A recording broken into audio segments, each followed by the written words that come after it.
Dear listeners, I am Dr. Megha Pant, Assistant Professor in the Department of English and Foreign Languages, and you are tuned in to 91.2 FM Hello Haldwani, Uttarakhand Open University's Community Radio.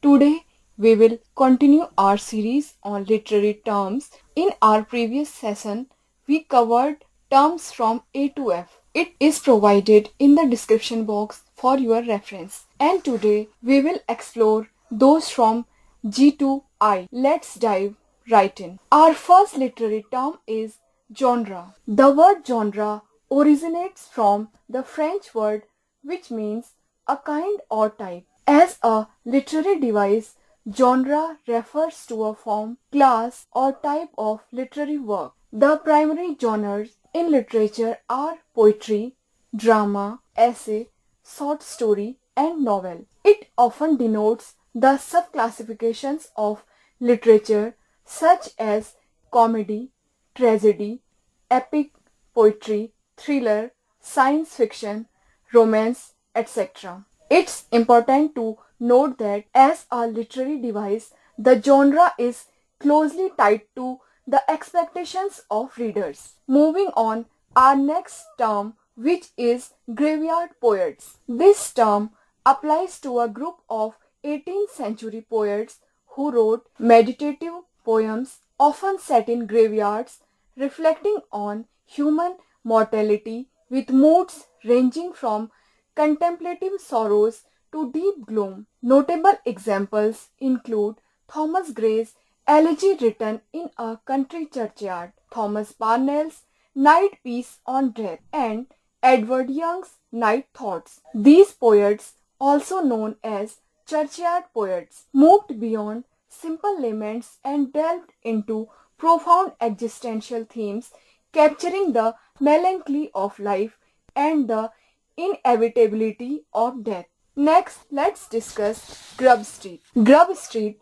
was once a street in London, now renamed as Milton Street, notorious for struggling writers and inferior literary works. The term Grub Street has become synonymous with impoverished writers producing low-quality literature. George Gissing's novel New Grub Street provides an excellent depiction of this. According to Samuel Johnson's dictionary, Grub Street was much inhabited by writers of small histories, dictionaries, and temporary poems, whence any mean production is called Grub Street. Johnson himself had lived and worked on Grub Street early in his career. The contemporary image of Grub Street was also popularized by Alexander Pope in his Dunciad. Although the street name no longer exists, Grub Street lives on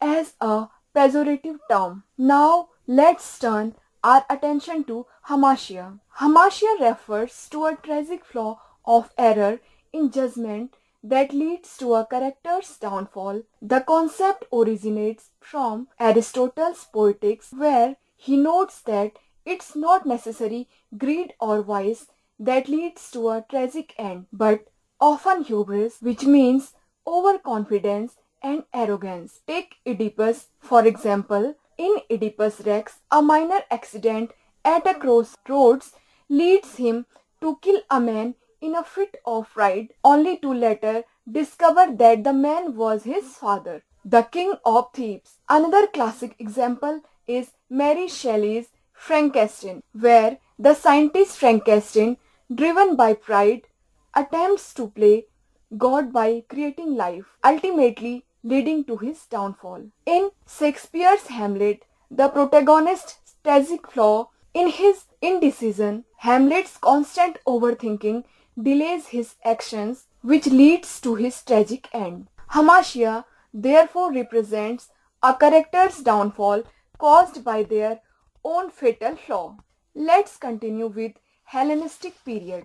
The Hellenistic period in Greek literature and learning spans from the death of Alexander the Great in 323 BC to the death of Cleopatra in 31 BC. The term is also used to describe admirers of Greek civilization, such as the poet John Keats. In his work Culture and Anarchy, Matthew Arnold contrasts Hellenism, the pursuit of intellect and beauty, with Hebraism, the pursuit of moral obedience. This period and its influence can be seen in works that celebrate intellectual pursuits and aesthetic beauty, often in contrast with more rigid moral codes. Our next term is haiku. A haiku is a Japanese lyric poem that captures a single impression, usually in 3 unrhymed lines with a syllable pattern of 5, 7 and 5.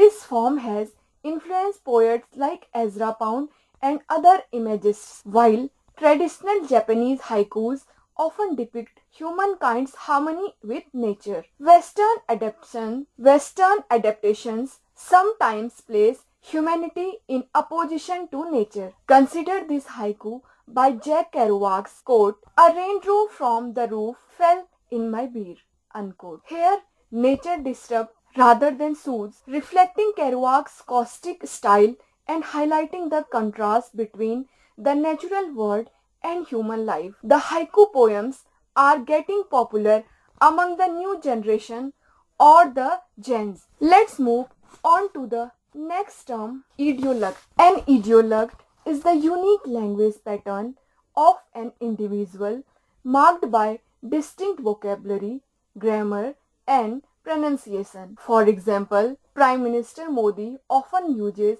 specific phrases like mitro, भाई और बहनों, मेरे प्यारे देशवासियों, and सबका साथ सबका विकास.